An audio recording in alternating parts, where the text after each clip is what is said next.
en juillet 1938. Albert Einstein déposa un manuscrit à la bibliothèque du Congrès américain, 12 pages, écrites à la main, en allemand, avec un titre d'une simplicité déconcertante, « Théorie du champ unifié ». C'était le seul document d'Einstein portant ce titre précis, sans aucune spécification supplémentaire. Et il n'était absolument pas destiné à être publié. Pourquoi? Le plus grand génie du XXe siècle écrirait-il quelque chose d'aussi fondamental, pour ensuite s'assurer qu'il ne soit jamais divulgué au grand public? Que contenaient ces pages? Qui était trop dangereux pour que le monde y ait accès?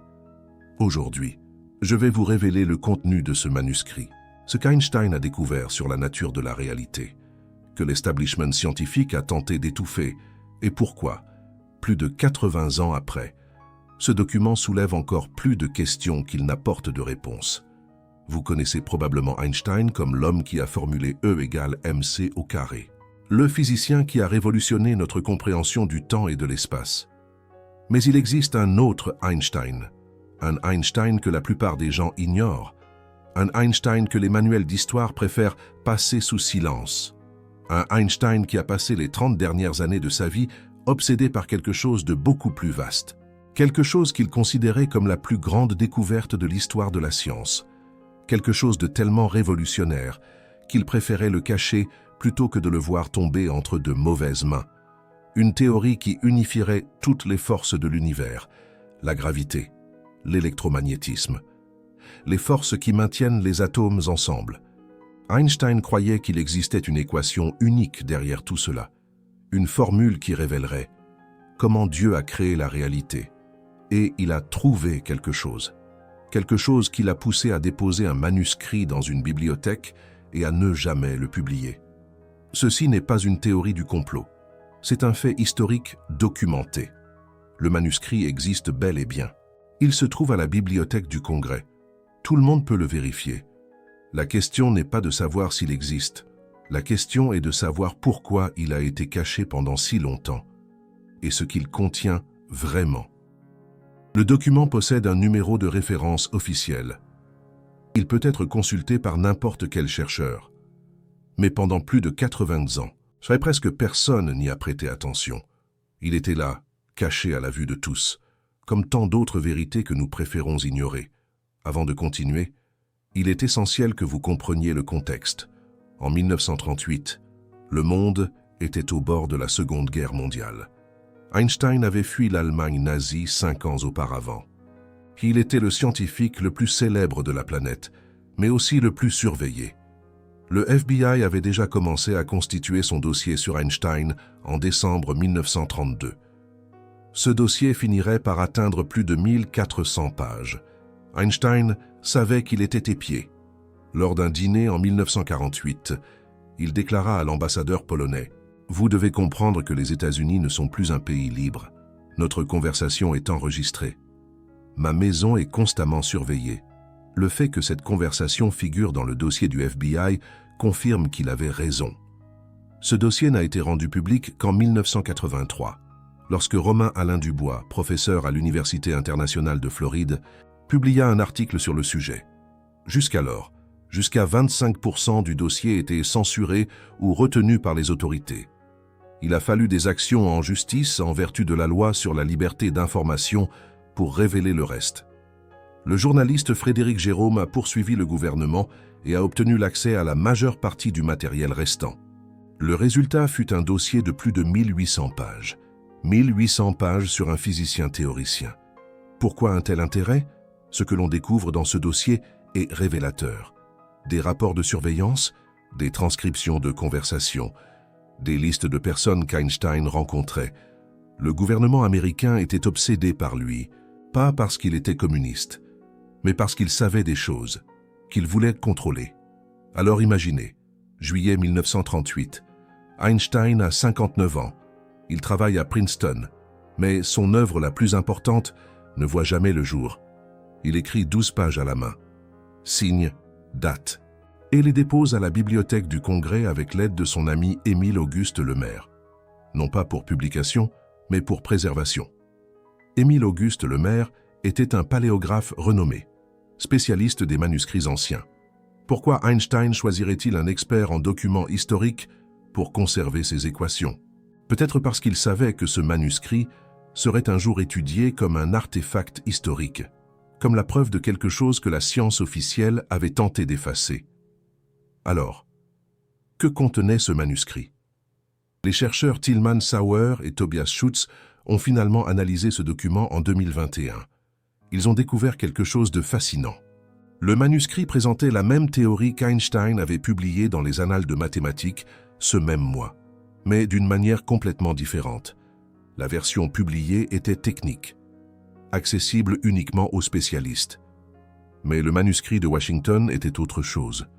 Il était axiomatique, philosophique. C'était Einstein qui essayait d'expliquer non seulement comment sa théorie fonctionnait, mais pourquoi elle devait fonctionner de cette manière. Les chercheurs ont noté que, malgré son caractère hautement technique, le manuscrit n'était compréhensible que pour une poignée de contemporains. Alors pourquoi l'écrire? Pourquoi le déposer dans une bibliothèque publique si presque personne ne pouvait le comprendre? La réponse pourrait résider dans ce qu'Einstein essayait vraiment de communiquer. Vous voyez, Einstein ne se contentait pas de faire des calculs. Il essayait de révéler l'architecture cachée de la réalité, la structure mathématique qui sous-tend tout ce qui existe. Il appelait cela les pensées de Dieu, pas métaphoriquement, littéralement. Il croyait que les mathématiques étaient le langage du Créateur. Les archives Einstein de Jérusalem possèdent 2 copies Xerox identiques d'un dactylogramme de 15 pages, également intitulé « Théorie du champ unifié ». Ces copies sont des versions dactylographiées du manuscrit original, avec des équations ajoutées à la main par Einstein lui-même. Pourquoi faire des copies dactylographiées de quelque chose qui ne serait jamais publié, à moins que ce ne soit pour une diffusion restreinte, à un groupe sélect qui avait besoin de savoir? Vous voyez, la théorie du champ unifié ne concernait pas seulement la physique. Einstein essayait de trouver le langage mathématique que Dieu avait utilisé pour créer l'univers. Il a dit un jour qu'il voulait connaître les pensées de Dieu. Tout le reste n'est que détail. Ce n'était pas une métaphore. Einstein croyait littéralement qu'il existait une intelligence derrière la création. Un ordre mathématique parfait qui, une fois découvert, révélerait des secrets que l'humanité n'avait jamais imaginés. Et dans le manuscrit de Washington, Einstein était plus proche que jamais de révéler ses pensées. Le document était sa tentative de capturer cette vision sur papier, de la préserver pour la postérité, de garantir que, même s'il ne parvenait pas à achever le travail, quelqu'un dans le futur pourrait le continuer. Mais il y avait un problème. La communauté scientifique ne voulait pas l'écouter. Ils avaient décidé qu'Einstein avait tort, que sa quête était une perte de temps, que la mécanique quantique détenait toutes les réponses. Depuis 1920, Einstein faisait face à une opposition féroce, non seulement de la part des nazis, qui qualifiaient la relativité de physique juive et organisaient des autodafés, mais aussi de scientifiques respectables, qui n'acceptaient tout simplement pas ses idées. En 1931, ils publièrent un livre intitulé « 100 auteurs contre Einstein ». Lorsqu'on interrogea Einstein à ce sujet, il répondit « Pour réfuter la relativité, il n'est pas nécessaire d'avoir l'avis de 100 scientifiques. Un seul fait suffit, mais aucun fait ne surgit. La relativité fut confirmée à maintes reprises. Chaque expérience, chaque observation, chaque mesure confirmait ce qu'Einstein avait prévu. La théorie de la relativité était correcte, et elle l'est encore aujourd'hui. Le problème était ailleurs. Le problème était ce qu'Einstein faisait maintenant, ce qu'il essayait de découvrir après la relativité. Le problème commença en 1920, lorsqu'Ernest Gaudin, directeur du département optique de l'Institut physique et technique du Reich, participa à un événement organisé par le groupe de travail des scientifiques naturalistes allemands pour la préservation de la science pure. Le nom semble innocent, mais c'était un groupe antisémite dédié à détruire la carrière d'Einstein. Claude-Henri Dubois, un astronome respecté et professeur de mécanique céleste à l'Université de Columbia, écrivit plusieurs livres attaquant la relativité générale, gravitation versus relativité. Ce qu'Einstein a vraiment fait, Einstein a tort. Un professeur de l'une des universités les plus prestigieuses du monde consacrant sa carrière à prouver qu'Einstein avait tort. C'est incroyable. Le problème était qu'Einstein avançait sur un territoire que la science conventionnelle considérait comme inacceptable. Il connectait la physique avec quelque chose qui ressemblait de manière troublante à de la métaphysique. Il suggérait que la mathématique de l'univers révélait une intelligence sous-jacente. Et cela était intolérable pour l'establishment scientifique matérialiste. Vous devez comprendre quelque chose à propos du monde académique. Il fonctionne par consensus. Les idées qui défient trop le paradigme dominant ne sont pas réfutées. Elles sont ignorées. Elles sont énenfouies dans des archives. Elles sont étiquetées comme le travail d'un génie en déclin. Et c'était exactement ce qui arrivait à Einstein, alors qu'il cherchait la théorie qui unirait tout. Ses collègues disaient qu'il avait perdu le nord, qu'il gaspillait son talent, que la mécanique quantique, avec son incertitude et sa probabilité, avait rendu la quête d'Einstein obsolète. Mais Einstein n'était pas d'accord. Dieu ne joue pas au dé, insistait-il. Il y avait une réalité plus profonde derrière les probabilités quantiques, une structure mathématique qui, une fois découverte, révélerait que l'univers était déterministe, ordonné, intelligent, alors que d'autres physiciens se contentaient de probabilités et d'incertitudes. Einstein cherchait des certitudes, il cherchait des lois absolues, il cherchait le code source de l'existence. Et cette quête l'isola du mainstream académique. Mais il s'en fichait. Il savait qu'il était sur la bonne voie. Le manuscrit de Washington était sa tentative de codifier cette vision. Et c'est là que cela devient plus intéressant. Dans l'une de ses lettres, Einstein mentionna qu'il avait correspondu avec le mathématicien français Élie Cartan, qui avait travaillé auparavant sur la théorie téléparallèle. Après cette correspondance, Einstein retira son propre manuscrit de publication pour le réviser.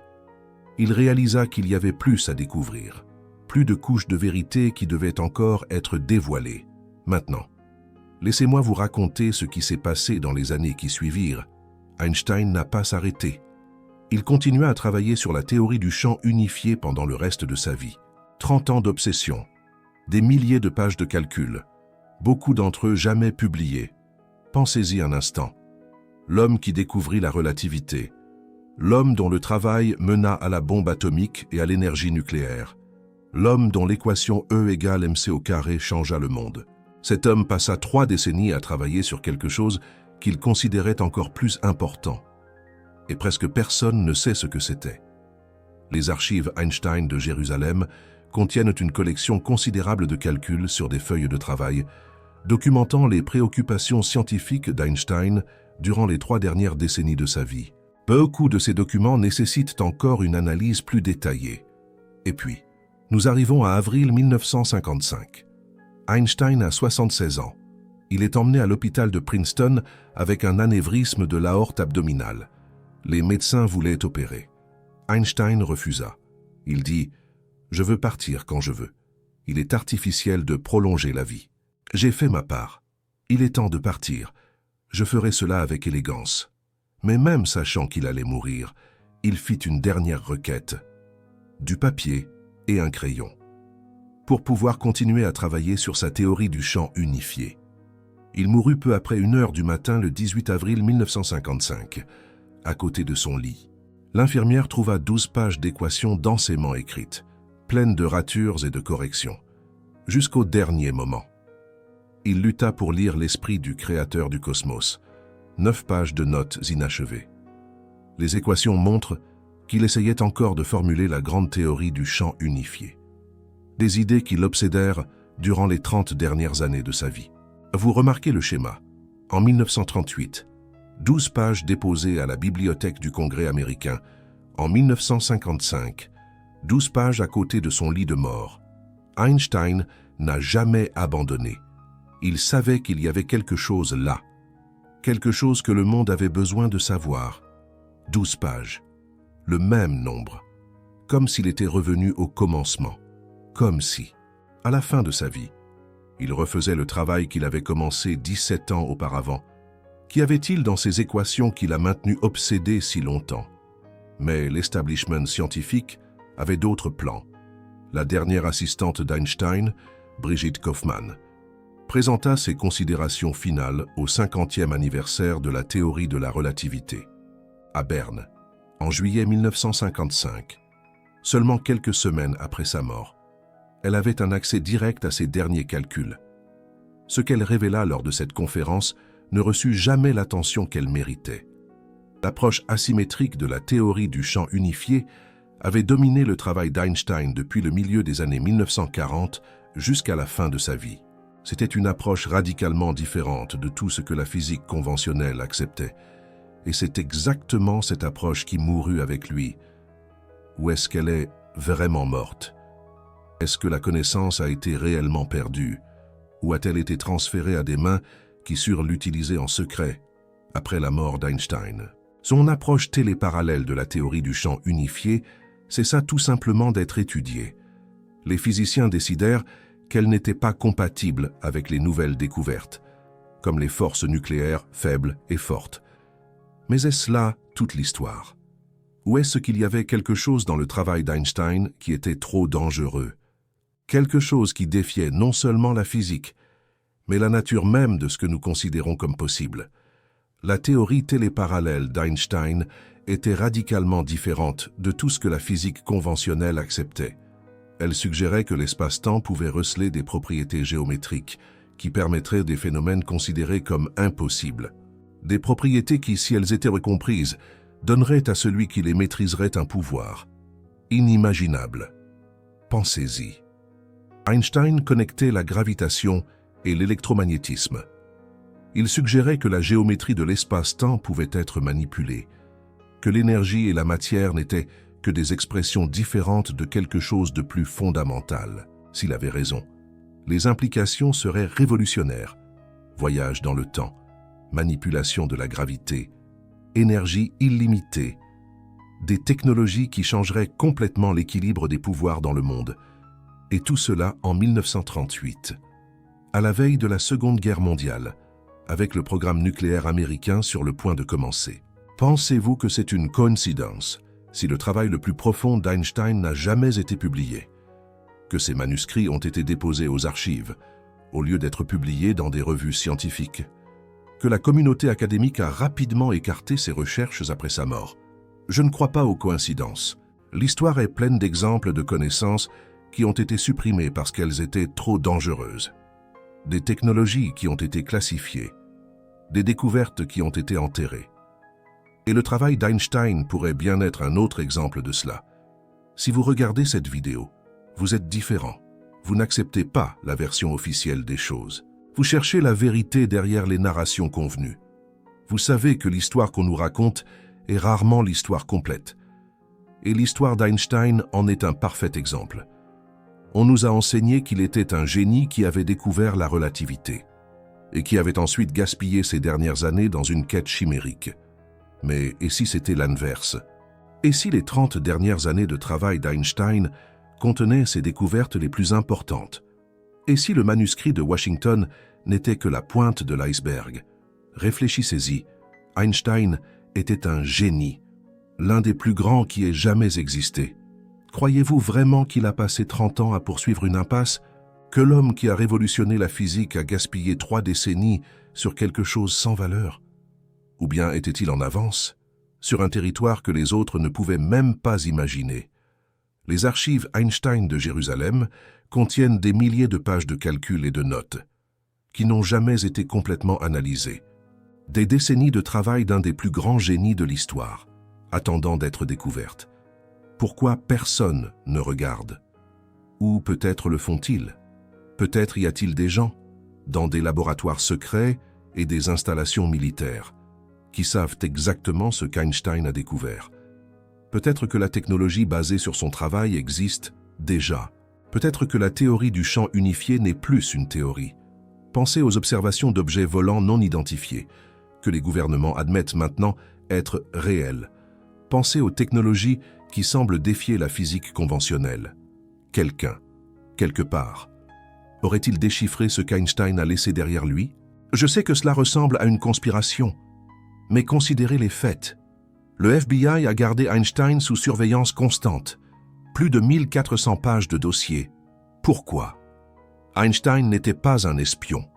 Il n'était pas un communiste, malgré les accusations. Il était un physicien théorique. À moins que ces théories n'aient eu des implications pratiques qu'il voulait contrôler. Le FBI ne dépenserait pas des ressources pour surveiller quelqu'un par curiosité. Il surveillait Einstein parce qu'il croyait qu'il représentait une certaine menace, ou parce qu'il savait quelque chose qu'il voulait contrôler, ou les deux. Pensez au projet Manhattan. Einstein a signé la lettre qui a initié le programme nucléaire américain. Il savait que E égale mc au carré pouvait être utilisé pour créer la bombe la plus destructive de l'histoire. Maintenant, imaginez qu'il ait découvert quelque chose d'encore plus grand. Quelque chose qui ferait ressembler les bombes nucléaires à des jouets. Quelque chose qui pourrait littéralement altérer la structure de la réalité. Publieriez-vous cela? Ou le déposeriez-vous dans un dossier, en espérant qu'un jour, l'humanité serait prête? Einstein était un pacifiste. Il a passé toute sa vie à regretter d'avoir signé la lettre qui a mené à Hiroshima et Nagasaki. Il a dit un jour, « J'ai commis une grande erreur dans ma vie, quand j'ai signé la lettre au président Roosevelt, recommandant que des bombes atomiques soient fabriquées. S'il avait découvert quelque chose d'encore plus puissant, quelque chose qui pourrait être utilisé pour le bien ou pour le mal, que pensez-vous qu'il ferait? Il le protégerait, il le cacherait, il le déposerait dans des archives, avec des instructions de ne jamais publier, et il attendrait. Était-ce ce qu'Einstein faisait? Protégeait-il le monde de lui-même? Cachait-il quelque chose qui pouvait être utilisé pour le mal? Ou attendait-il simplement le moment opportun pour que la vérité éclate? Il attendrait un monde qui serait prêt à utiliser cette connaissance avec sagesse. Un monde qui aurait évolué au-delà de la guerre et de la cupidité. Un monde qui mériterait de savoir comment la réalité fonctionne vraiment. Nous ne sommes pas encore ce monde. Mais nous nous en rapprochons.